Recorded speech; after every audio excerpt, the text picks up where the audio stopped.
the more you say funnel, the more people think it exists. Yeah. So every time you think of a pipeline or a funnel or a hopper, I'd like you to delete that image from your mind. Replace it with a bucket at the bottom, then funnels and filters, and then taps at the top. When I do talks, I often stand there with my actual bucket. So I'm standing on stage and I say, okay, this has got a hole in it. Shall I run taps? So, yeah. Okay. Are you running lead generation into websites that don't work? Yeah. Why are you doing that then? I do love the bottom-up approach, and it makes so much sense when you think it through. Yeah, people do it upside down. So my advice would be you need to map the journey forwards but build it backwards. You need to ensure that your marketers understand the decision journey and the humans involved in that journey. And then when it comes to measurement, I think people focus on volumes when they should be focusing on ratios.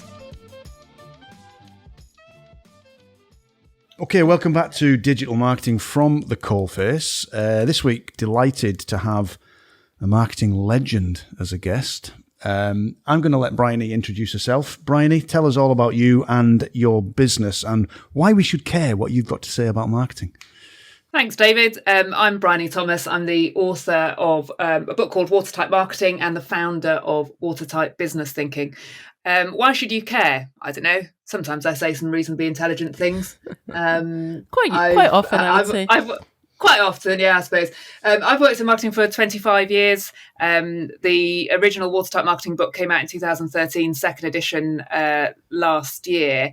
And I would say in many ways, the reason that digital marketers might find me interesting is that I'm perhaps slightly counterintuitive in the way that I approach things. So Watertight as a methodology is upside down from the way that most people approach marketing, which is genius lead generation when you first. think about it. It's just when you explain it, it makes perfect sense. Yeah. So most people do lead generation first, and I say lead generation comes last. Yep. Most people say let's sell stuff to people, and I say let's try and put people off. So there's I'm at least interesting. Definitely. Yeah, make people think, and then I think when they do start sort of thinking about it and looking at it properly, they're like, oh yes, of course. So can we sort of dig in a little bit and outline this kind of upside down approach? I think it's definitely worth outlining that. Okay. Yeah, absolutely. So you're not seeing my picture here, but I'm actually sat in my office. Behind me, there is a large red bucket, and on the front of the Watertight Marketing book, there is a bucket. And the reason there's a bucket is because I get people to delete from their mind the image of a sales funnel, because a bit like there's a scene in The Matrix I always think of where the child has the spoon in front of them and you go, what you need to know, Neo, is there is no spoon. And what I need marketers to know is there is no funnel. And so a sales funnel shows a decreasing number of people at each stage in the process, which means that when you draw it, it looks like a funnel. It behaves like a sieve. Yeah. Yep. It is the opposite of a funnel, which makes it a sexy diagram and an awful metaphor. Yeah. So, yeah. And I love metaphors. I love metaphors when they make things easier to understand. We love an analogy on this podcast. So yeah, fire ahead. Yeah, but only when they're helpful. And interestingly, I think the sales funnel is the opposite of helpful because it's showing it. The word is the opposite of what it is. Yeah, the diagram's great, but the word funnel doesn't make any sense at all. No, it doesn't, does it? No. And the thing is, the more you say funnel, the more people think it exists. Yeah. So every time you think of a pipeline or a funnel or a hopper, I'd like you to delete that image from your mind. Replace it with a bucket at the bottom, then funnels and filters. Filters are just as important. It says as important for marketing to be repellent as it is attractive. Yep. And then taps at the top. And so if you have a hole in your bucket, there is no point in running taps. Yeah. So you go to the bucket, you put things in place that keep your customers loving you and loyal to you. You then move up to funnels and filters so that you can filter out the wrong kind of work, channel forward the right kind of work, and so that you're not running around madly with your little bucket under all the taps that are randomly distributed around the world. You're creating the kind of channels out to that. And it's only when you have the bucket, the funnels and filters in place that you should spend time, money or energy on taps. And most marketers sell taps. And you go to a tap shop, it's no surprise that people sell you taps. And what we need as particularly client-side marketers is to ensure that we have the marketing in place that keeps our customers loyal and loving us, that converts the right conversations into customers, and only then is there any point in doing cold traffic and lead generation. So it's more about plugs than taps then?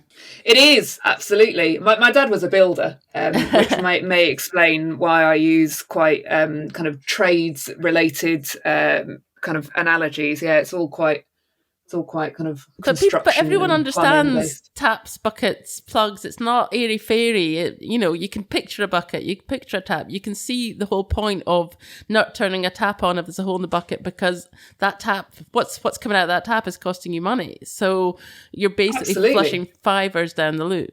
You are. Yeah, and people are. So when I do talks, I often stand there with my actual bucket, and a red bucket, my kind of bucket that I have behind me, does go on EasyJet as hand luggage. I know, because I take it with me to all the conferences I go to. So I'm standing on stage with my bucket, and I say, "Okay, this has got a hole in it. Shall I run taps?" Like, no.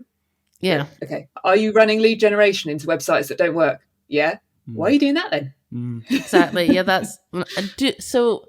Taking it to the sort of digital idea, do you think that it's even easier to do that sort of thing with digital tools, than sort of the old-fashioned marketing, where it was kind of quite hard to get an ad out there or whatever and create awareness? Whereas now, do you think it's just really, really easy to throw money at the awareness side and not even think about what happens once people sort of hit your website? Yes and no. So when I started out in agency land, I worked for an agency called Mason Zimbler. Our clients were the likes of Microsoft, and this was nascent digital. There were websites, but it was called the .com boom, as if it was some radical new thing.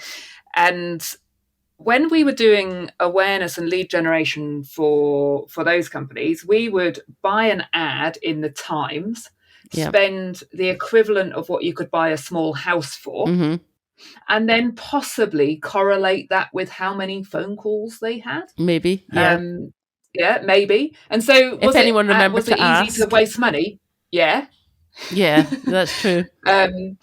And so these days you can absolutely put your money all over the place. So, it's not just what should we do? Let's put an ad in the Times, or let's go to an exhibition. You've now got this proliferation of taps. You've got lots of options, but you can have them all at a trickle. Yes. You can spend £500, not £500,000. So you're wasting money, but in smaller amounts. Perhaps, well, and then you've got distributed attention, haven't you? And that's part of the problem. So, when your only option was an exhibition and an ad, you really crafted your ad and you really focused on the exhibition. But now people do hodgepodge, quick and dirty, all over the place, don't craft it particularly well, and then go, well, that didn't work. And you go, well, that's because it was rubbish. It's not because it was wrong. It's because it was awful. All those bits are probably being done by different people and they're probably not even kind of consistent. There's probably somebody doing something on Facebook and somebody sort of doing some ads somewhere and somebody doing something else. And it's probably just lots of bits and pieces, do you think? Yeah, so people will often say, Facebook ads don't work or Google ads don't work or whatever. And it's not the channel, it's potentially the ad itself. And so you kind of mentally cross out Facebook ads, and then you look at the creative for the Facebook ad and you go, well, that wouldn't have worked anywhere. Exactly. It's not Facebook's fault. It's the fact that you're creative and your call to action was abysmal. And so they cross out the technique. Or possibly that your potential customers actually aren't using Facebook very much because they're too young or too old or whatever. So it's not Facebook's fault. It's the fact that you shouldn't have been there in the first place. Yeah, so either you're putting it in the right place, you can put it in the right place, but it have no impact, or you could put it in the best ad in the world in the wrong place, and either one's not going to work. But it's not the channel's fault; it's the strategy's fault. Exactly, but it's. I think it's very easy just to go, well, we'll just do that because somebody knows how to do it, and because it's easy, and we've got a nice picture, and should we just do that? And we'll do this as well. Yeah. And we'll sort of throw And money at it. people think they're doing test and learn, don't they? Yeah. But they're not. They're doing trash and burn. So they think, I'll do a little 50 quid test on Facebook. I'll boost a post or whatever. Well, I've tested Facebook. Yeah. No, you haven't. No, you've done one thing. Yeah. You haven't done another thing to see which one worked best. You've just thrown something I've done one press up too, but I've got no abs. Yeah. Yes, exactly. The biggest one in line with what you're talking about there is Google Ads. We speak to a lot of people who, I tried Google Ads, it doesn't work. And then you think, right, okay, so could we have a little look at the campaign you ran, please? And keywords all over the place, no negative keywords, landing page. No, we just send everybody to the homepage. It's all that stuff. That's kind of it, isn't it? It's the sort of stuff you're referring to. Yeah. Yeah, so that is classic. So Google Ads doesn't work or whatever. XYZ technique doesn't work. Often it's about the next step. So let's assume it is in the right place and the creative is great. So this is why I say do it bottom up. You kind of paint yourself out of the room. This is a good example. So let's say you go. You've got to always have in mind the next step, haven't you? Because if we use our taps analogy there as the Google ads, and as you say, they're going straight to the homepage and there's nothing content related to the ad, and they bounce directly. The ad was fine. It was the next step that was the problem. Exactly. And I think it's very easy to send a lot of traffic to terrible websites or send a lot of traffic to a page on the website that isn't doing the thing that it needs to be doing to relate to what you've just sent in, if that makes any sense. But yeah. So here's an analogy I use for that, right? So the website might be great. You might even send them to a landing page, but it might not be contextually or content linked. So I love Breaking Bad and I loved Game of Thrones and I loved House, but I didn't watch one episode of each. Yes. I watched I watched a coherent narrative. And so one episode took me to the next episode that took me to the next episode that took me to the next episode, and it built a coherent narrative. What you find with marketing journeys is that people go, have an episode of Game of Thrones and I'm going to land you on an episode of House. Yeah. They're both great. I wanted this thing, and is that the same thing, or do you, what are you telling me now? And have I come to the completely wrong place? Yeah, and you lose them, you can lose people very quickly because they've clicked on something. By the time they've clicked through, they've probably forgotten what it was they clicked on, and then if it doesn't immediately add up in their heads, they're just like, what? I don't care now. Imagine you're on Netflix and you're scrolling through for something to watch, and you've got the little picture of House, and you click on it. Go, I'm going to enjoy a bit of hospital drama here. Excellent. And then it starts playing Breaking Bad. You go, that's utterly incongruent. And that's what happens in digital marketing. So you have this a Google Ads team that is responsible for getting someone to click on the Google ad, and then with one set of creative and content and themes and topics, whatever, and then you land on something else and you go, Yeah, we see that a lot. And then we talk to people about landing pages, and they're like, "Oh, do we have to?" Like, well, yeah, you do really, because otherwise you're not making the most of that spend up front. It's a waste of money. And I would so with Watertight, I go further than that. So I say go all the way back to the bottom. Yeah. So where do you want to get them to? I want to get to a retained contract of £2,000 a month from this kind of client, whatever. You go, great, that's the destination. Mm-hmm. Let's work back from there. Yeah. And you put a tool in place for every step backwards. You don't get them halfway and then go, we might do something with them. I remember a really good case study on your website, I think, Bryony, that was about a storage company, and you got them fewer inquiries. I think that's a really good example. Can you remind me what that went like? Yeah, so that's Red Spot Storage. That's George. We did a project with George where we put together a new website. They do self-storage. They compete with the likes of Big Yellow, but they're an independent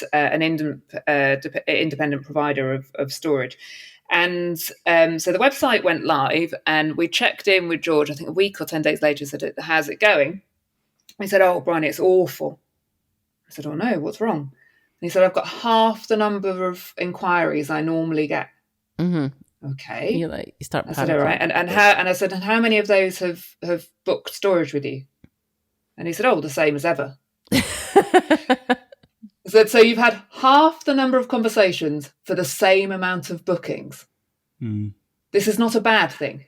Exactly. This is a good thing. Saving a lot of time speaking to irrelevant people. Yeah. And that's because the website was actually getting the right people and the process was working better. Yeah, and this goes back to my earlier point about filters and marketing being, it's as important to be repellent as it is to be attractive. Yeah. And so the sorts of people that were no longer calling him were people who wanted to store a load of knockoff in his, like dodgy dealers. So he was not getting the people going, can I store a load of fireworks in your, like, no, you can't. Yeah. Whereas, so because we really focused it on John Lewis couple, somewhere to store your overflow skiing gear, is very different from Del Boy wanting to put his knockoff in your yard. Yeah. And so we totally configured the website to be repellent to the wrong work. And so all of the people who called George were delighted that they could get a cup of tea whilst they were unpacking their they were driving up their four-wheel drive SUV to his nice space and unpacking their ski gear and having a nice croissant whilst they were there. And that was very evident. Different audience, yeah. It was evident from the website that that's what they were buying. Yeah, so it made it really clear. I think we've done something similar with our website. We've actually tried to make ourselves look more expensive so that we're not getting inquiries from people that we basically can't help, which isn't really useful for anyone. It's wasting everyone's time. So it's sort of trying to, filter out the sort of people that aren't really the sort of customers that we're able to work with. And filters are so important. And people often talk about reducing the friction in a sales journey. And sometimes I think you should put more in. So we have a members club. We have the Make Marketing Happen Club. And in order to get really good value from the Make Marketing Happen Club, you have to be pretty tech savvy. It's best when you download the app so that you can access the stuff and jump on the forum. And so the people we don't want are people who send us individual emails, who want lots of individualized attention, don't want to put their topics in open discussion. These sorts of people are anathema to us making that club work both financially and energetically. And so it's quite hard to sign up. And my co-founder Cheryl said, well, do you think we could just make the sign-up process easier? I said, no. Because it's intentional. We'll get a load of, it's intentional. So I think we should make it harder. We've actually done something very similar for a client recently. They had a sort of inquiry form on their website, and we turned it into a calculator that asked them loads and loads and loads of questions before they can, so that basically they can get a much more tailored quote. And there is this thing, well, are we making it less likely? Are people not going to fill it in? But people are filling it in because they're taking it seriously. They're like, I'm glad you're asking me all these questions because I have all this information I want to give you. And actually making it more complicated hasn't deterred people because we're getting the right sort of people filling in the forms. So that's that goes back and you're probably giving commensurate value in return, aren't you? So I always say with data capture, and this is another classic error in digital, is that people put the data lock too far up the process. So they think, data capture. And by the way, the word data capture is horrible. We're trying to capture people and trick them and lock them in. I mean, goodness me, the language is just heinous, isn't it? Yes. Now, let's imagine a retail scenario, and we said earlier, didn't we, that the website's a bit like your shop window. So if you were standing outside your shop and you said you can't come in until you've given me your email address, how many people would come in? Isn't it? No. And so because it's useful to you to have my email address, you're stopping me from looking at what you sell until you have it. But it's not useful to me to give you my email address. Exactly. And so when You've I say had nothing in when return you ask, yet. no, nothing of value in return. So I say when you ask people for data, imagine that's valuable because it is. Yeah. And imagine that they only give it to you when you return it to them with additional value. That's it. So you can't ask them anything unless you return it with extra value. Yeah, you've got to be giving them something in return. That's it. We say that a lot. It's like, okay, you know, how much data is this worth? This piece of content, is it worth an email address? Or, you know, is it amazingly and really rare and they really want to get their hands on it? They'll give you their email address and their phone number and something else maybe to get hold of this, but probably not yet because they don't know you enough yet. Yeah. It's further down the process. They've maybe had something and they trust you enough to give you this extra data. Yeah, but I'd go even more than that. You should only ask them for data that is relevant to what is being returned. Absolutely, yeah. So I might like to know what colour your eyes are or whatever, but if it is not valuable to you to tell me that, then I shouldn't be asking. Yeah, absolutely. And you know, it has to. There has to be a reason for it, and they have to be getting. You know, if you're asking what colour their eyes are, it's because you're selling coloured contact lenses, basically. Exactly. And so when you see these forms, and this is almost at odds with what I've just said about making things harder. I do make things harder, but it's relevant. Yeah. So you should only be asking for information that is used in what is returned to them. Yeah. It's actually used. So you only ask for their email address if you are emailing them a tailored PDF, for example, and you only ask them for their revenue if you're giving them a benchmark by revenue. Yeah. Otherwise, do you see what I mean? Why would they give you that? You want to know my inside leg measurement? Why? Yes. Are you making me a suit? Then it's relevant. Then it's relevant. Totally, yeah. I mean, for us to do a website audit, for example, we need an email address so that we can contact them and give them some information. And we need to know if it's different to their email address domain. We need to know the website address. And in fact, for us, if they give us an email address that uses one domain and a website that's another domain, then we 9 times out of 10 won't do that. We'll go back to them and say, like, well, why? Yeah. You know, we almost flip it round. Why do you want us to audit this website? You don't like you've got yours? A relationship with it. Are we auditing your competitor's website for you? You know, we do double check that. Yeah. So that there is a relevance. The research is quite strong on the idea that the more information you ask from people, the less chance there is they're going to fill the form in, except in the instance where Julie said there's a lot of information required, but that's making them feel safe. That's giving them the reassurance that you know what you're talking about because you're asking all the right questions. And it's finding that balance, isn't it? It is. And I talk about that as value for data. So I have a model in the second edition of Watertight Marketing called Time, Data, Money, Value Exchange, where we talk through creating tools that give value for time, then tools that provide value for time and data, then tools that provide value for time, data, and money, and that there's a sequence to that. And it's a bit like the dating. You know, you get chatting to someone at a bar, and if you've enjoyed the conversation and they say, "Can I have your phone number?" you actually give them your real phone number. Yeah. Here's the data, and then they call you and they say, you know, shall we go out for dinner? And you're sitting having dinner, and they ask you about yourself, more data. Mm-hmm. So now you're spending the evening with them, time and data. Mm-hmm. And you've enjoyed one another's company, so maybe you go on a few dates and then you go on a weekend together. A bit more of a commitment. Now he knows where you live because he's come to pick you up. There's like, and then it builds up to the getting a flat together, getting a mortgage together, whatever it might be. And so you do time, then time and data, then time, data, and money. And if you try to flip that sequence, it feels wrong. Yeah. Totally. It's like going on the first date and asking them to marry you and like, oh, wait a minute, I don't know enough about you yet. I don't know. Yeah, absolutely. Wait a minute, slow down.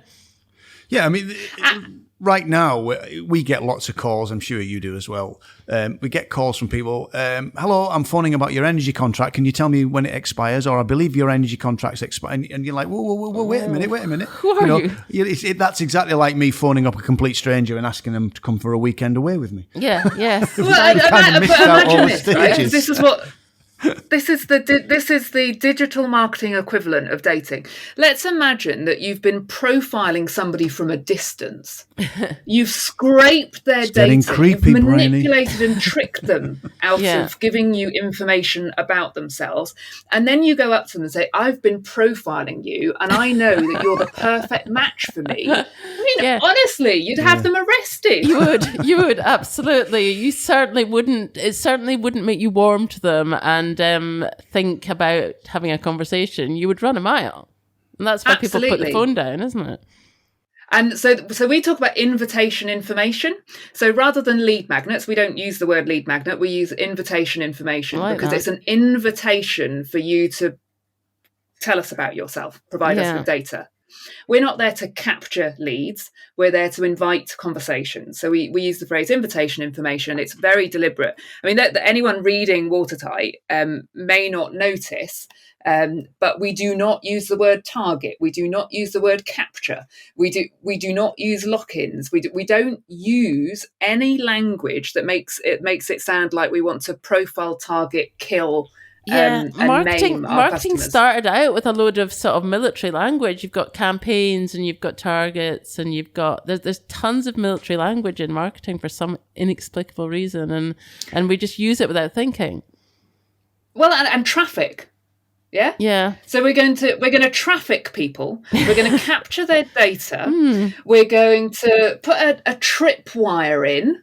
We're then going to put a structural lock-in in our contract so that they can't exit. We're going to make the exit barriers really high so that they have no other thing to do but to stay with us. Like blinking heck. How about you have a respectful relationship with a human and they choose to be with you? Yeah, voluntarily, yeah. They could leave at any time. The exit barriers are low. Yeah. But because you are brilliant, they choose to stay. Yeah. And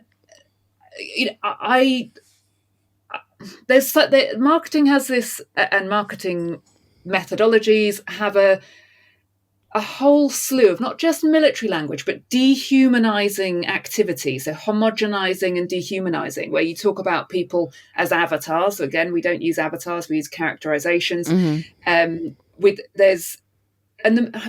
Dehumanizing language has never been a precursor to anything good in human history, has it? No, I can't think of any examples of that. It's a precursor to treating people badly. Yep. And so, we're good. Effective marketing shines a light on the truth.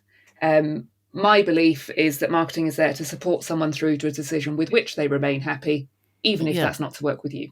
Yeah, absolutely. Yeah. When we look at, if I look at our own process, if we get an inquiry comes in, the first thing we want to do is spend some time with that company, spend some time with the right people in that company, learn about them, answer questions, and try and figure out whether or not we are the right guys to help them. That's the first thing that we do. Yeah.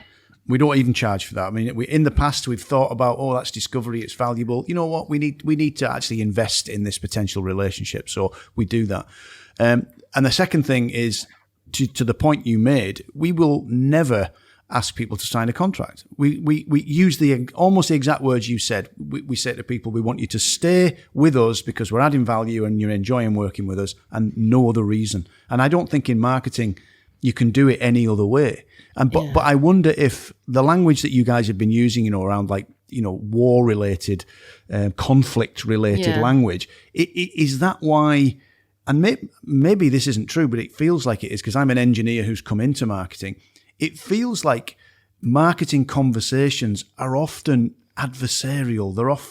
They are tricky conversations. As an engineer, you would go and speak to an organization because you're going to go and solve a problem that they've got. And they're like, please come and solve this problem that I've got. But even companies that have got marketing problems, i.e. they're not generating inquiries, they're not getting people interested in them and their business, are still sort of adversarial, suspicious. Yeah, what are you going to do with our money and where's it going? And, why does it cost that?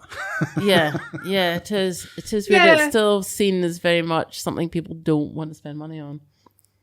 Well, but also the industry, as a generalization, doesn't help. So many of the listeners to this are probably on Facebook being served ads every day about hacks and tricks as to how to get people to part with their cash. Yeah, totally. And I think there's a whole industry that a bit like the dieting industry that suggests that magic wands exist. Oh, I know. And then there's a whole decent industry saying there are no magic wands, and actually you've got to do it properly. And that's a bit boring. The magic wand sounds a lot more fun, doesn't it?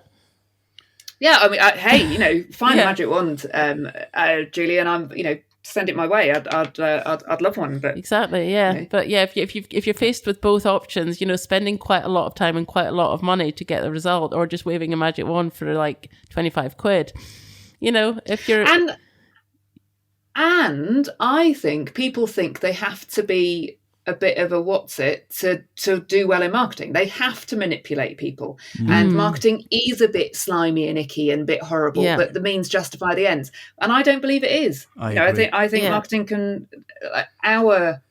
for Watertight Business Thinking, we work with clients that agree with us that treating people decently is a business strategy. Yes, yeah, totally, totally. I mean, we're the same, but we're faced sort of day in, day out with people saying, but I hired 3 SEO companies in the past 3 years, and they all ripped me off, and none of them did anything. And we're like, yeah, but we're different. It's like, they're like, no, bet you're not. I bet you're just the same as all the rest. No, really, we're different. But it is hard when there's so many people out there just doing things in a way that we wouldn't necessarily agree with. But it's a funny old industry. But I think people who are looking at digital marketing who think that they're going to have to be horrible for it to work. Yeah, that's not true. You don't have to con people out of the data. You don't have to send them stuff that they don't want. What's the point in sending people stuff that they don't want? They don't want it. There's no point. Get their permission, send them stuff they do want. Surely that's a lot more productive than just building a massive list of people that actually don't want to hear from you. Yeah, and I think if digital marketing in the past has made you feel uncomfortable, then that's probably a good thing. Your instincts are probably right. Yes, that's probably true. So, quick question here: the things that people measure, the things that boards want to measure, they want to measure website visits, they want to measure likes and things like that. Do you think that's encouraging this sort of turning on of taps and not encouraging the plugging of buckets? Yeah, completely. People measure all the wrong things, and they measure too often. Yeah. So, and too often is probably the key one here. So, depending on the length of your sales cycle or the decision journey, you can't possibly know whether something has worked until the whole time has elapsed in which someone would fully make a decision. Yeah.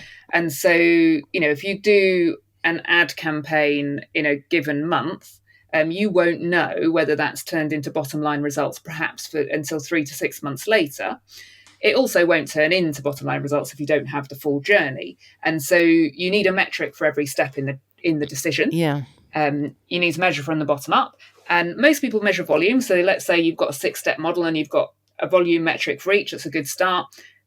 But it's the ratios between steps that really matter. You can buy volume. Ratios you've got to work for. Yes, conversion rates and things like that. Yeah. So of the people who attended our webinar, how many took us up on our offer? Of the people who took up the offer, how many went through to subscribe? Of the people who subscribed, how many people sustained their subscription beyond 6 months? It is the ratio between steps that proves the mettle of marketing. Volume, like taps. Yeah, that's easy. There are thousands of them. Yeah. Volume is just, you just throw money at volume. Yeah. Conversions you have to work for. Yeah. Now, another question for you. So as a digital marketing agency, we tend to be on the sort of the taps and the sort of top of the process. So, we're getting people visits to their websites. We're very much looking at conversions. We're very much looking at getting them leads. Once we get them leads, that's where sort of we wave goodbye to this sort of process, and the leads are theirs to do with what they will. So where what should people be looking at sort of after the lead comes in, the bits that, we're not really helping them with? What should they be sort of fixing at that end? Yeah, so if you're a marketing manager and you're in a small business, it's your responsibility to generate revenue of X. And part of that is to get leads at the top. The first thing I'd say is you shouldn't look at it afterwards. You should look at it first. So you go bottom up. In the Watertight Marketing book, the key bit that I would direct you to is chapter 2. And if you want a copy of the book, by the way, you can just go to watertightmarketing.com/free book.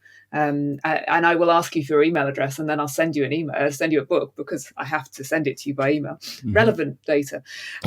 So go to chapter 2, and in chapter 2, there are 13 questions, and these are the 13 touch point leaks. So from the bottom of the decision journey up, there are 13 questions. You rate them red, amber, green, and then the red items will show you where the holes are in your process, and there are tweaks to those leaks. Yep. Highly recommended. How long does it take somebody roughly to go through and look at their process? So chapter 1 and 2 of Watertight Marketing, I think you could read in half an hour. If you're going to sit down with others and have a think through, I would put aside 90 minutes and go through chapter 2 together, which will help you focus in on where you need to do some fixes. And then when you've decided what it is you need to fix, you flip to part 3 and go to the bit that you now want to address, and there are tried and tested tweaks in there. So there's also a free companion course. So when you get your book, there's a little kind of trot through how to do all of that. And the touchpoint leak assessment is probably the bit that we're best known for. And I think if digital's your thing, and particularly if you're seeing the lead metrics being quite good, but it's not following through to bottom line results. Yep. So we're getting lots of inquiries, but they are not converting, or we're getting people to sign up, but they are not staying. So, if that's the issue, then the 13 touchpoint leaks is a great tool for identifying where to focus time, money, and energy. Totally. I think it would be a little bit of time well spent for people just to go through, and because it could be very simple things and very small things that can actually be quite easy to fix. That people just haven't thought about.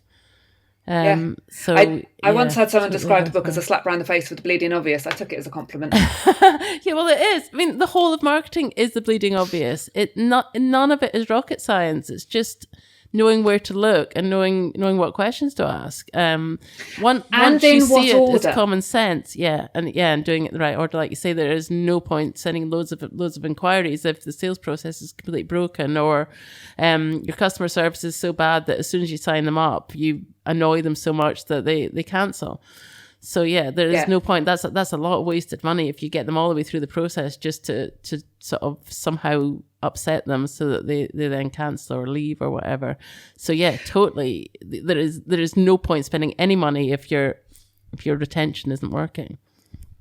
No, and sometimes people go, it's a nice problem to have, isn't it, to be overloaded with inquiries. Like, not if you let them down. So let's say you've spent a load of money to generate a whole load of inquiries, and actually you turn around and say, really sorry, we can't help you. And now they go away with a poor opinion of you. Yep. Yeah. You've now spent a load of money to create a poor reputation for your business in the market. Yeah. Top marks. Yeah, exactly. That's, you could have spent no money and end up in a better position. My understanding has grown a lot over the last few years, working with Julie as well, has helped with that, as Julie is a chartered marketer. Her background's marketing, and as I said, I come from an engineering background. To me, in my simple engineer's way, a lot of marketing, to me anyway, is about showing people that you understand their problem and making them feel safe. It's less about trying to... Well, a lot of our customers set out by going, we can do this, we're great at this, we, it's all about us, and that's one of the simplest conversations that we can have with people, is to make them realize that if you're talking about the problems you solve for the people you solve them for, then there's more chance that you're going to get them to move along this journey that we've been talking about and get in touch. Is that I mean, Yeah, am well, I that's the getting it dating right or analogy wrong? again, isn't it? Imagine a date where the other person Yeah. just talks about themselves the whole time. Yeah. You're probably not going to go on a second date, are you? So I'm amazing, I'm brilliant. Oh, I climbed Everest. Well, I climbed it twice. Stop talking about yourself. Yeah. Yeah. Yeah, it is. It's very much, it's about asking the questions. It's about showing people that you get them, isn't it? Yeah. Yeah. My favourite's like people who tell you that they're perfectionists because they never are. I describe myself as a recovering perfectionist. Yeah. Yes, it's quite hard it's to all recover from. Yeah. Okay, so anything around the digital marketing space that we haven't yet talked about? I mean, the idea of digital marketing is, it's 21st century marketing. We've got all these fantastic tools. What are we getting? We've covered a lot of this, Bryony, but what are we getting spectacularly wrong in this space? Do you think? Is there anything we haven't covered that is like, we're just getting this so wrong still, or have we kind of broadly covered most of it? Do you think? No, I'll tell you what I think people really do get wrong is that they recruit young marketers into a team because young marketers know what buttons to press. Oh God, yeah. So the youngest person in the company gets to build the website. Absolutely. Well, they've been brought up on social media. They know what to do. Yeah. They might know how the platform works, but that doesn't mean that they know what to say or to whom or what the next step is. So we have a Watertight informed digital marketer level 3 apprenticeship program that we've partnered with an organisation called the Opportunity Group who deliver that program, and we've really deliberately completely rebuilt the syllabus. So we looked at the syllabus and thought, well, you could go through this, you could get a distinction, you'd still be bloody useless. Because you'd know how Facebook ads work, but not why or when to use them. You would know, so you would know each of the digital specialist technical skills, but you would have no idea about strategy. And so we unpicked the syllabus, we've put it all back together again, but within a framework where people understand the decision journey that the marketing is there to support, and where digital fits into that alongside everything else, so that it's set in context, and so that those young people aren't left scheduling social media for the rest of their careers. They are given a pathway to being an actual marketing strategist. Yeah, and there is a difference between scheduling Facebook posts and being a digital or a marketer, isn't there? Did it really? No. Well, it's amazing, isn't it? I do this thing at the beginning of my talks where I say, what do your marketers spend time on? It's a nice way to think, like when people, what is marketing? So what do the marketers in your business spend time on? And I did one yesterday, and in the chat, they make pretty social media posts. Yeah, the colouring in department. Yeah. Okay. Yes. Yeah, I get that. I still get that here. It's like colouring in person. I'm like, yeah, that'll be me then.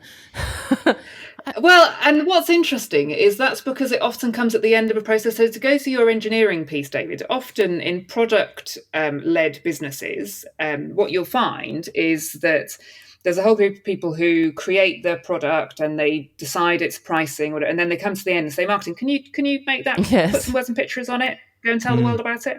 So it's the end of the process. Right? Like now we've done everything. Now go and market it. I love going back to the CIM definition of marketing. It's like it's the process about deciding what people want and then going and making it. And you go to a company like that and they're just looking at you incredulous, like, what are you talking about? You mean we can't just go and make things that we like making and then tell you to go flog them? No, because then essentially what you're doing is you're the Dell boy, aren't you? So you've managed to procure yourself a lorry load of watches. Yeah, anyone want any watches? There's no point in just selling what you happen to have, unless you're a market trader and you're doing, And even then, if you're a market trader, you probably know your audience. You probably know exactly what the people in that market are going to buy. Sure, you're and so you're judicious in your buying. Yeah. So you'll go and you'll know exactly what to go and nick. Yeah. And we're being disparaging to market traders who I'm sure have fantastic businesses, and but we're obviously using the Del Boy analogy from the comedy program, not the reality of people who I'm sure are doing great work.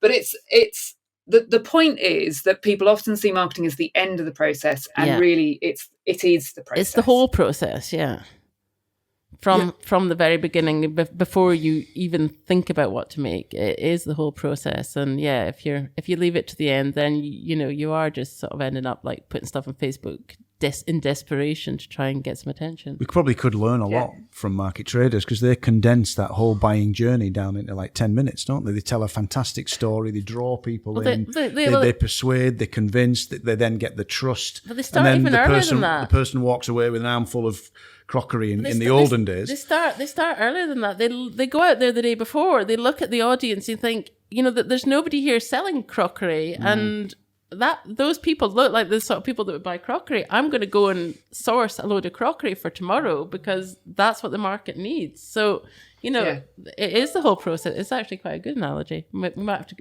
have to remember that one for future. Yeah. Okay. So I think we've established why digital marketing doesn't work. Yeah. Haven't we? And it's for the same reasons that any marketing doesn't work. There's no strategy. The lack of a plan, the lack of a process, and they're not thinking it through. But I do love the bottom up approach, and it makes so much sense when you think it through. And I think it's something people do it upside down. Do. Yeah, they do. They think they have to be manipulative for it to work, and somehow trick people into the process. They focus on how to use the technology rather than why to use the technology. Yeah. And often they're looking for results immediately. And it's a bit like if you jump on the scales every day, you don't see the needle move. You need to kind of space it out. And so my advice would be, marketing is about supporting somebody through to a decision with which they remain happy.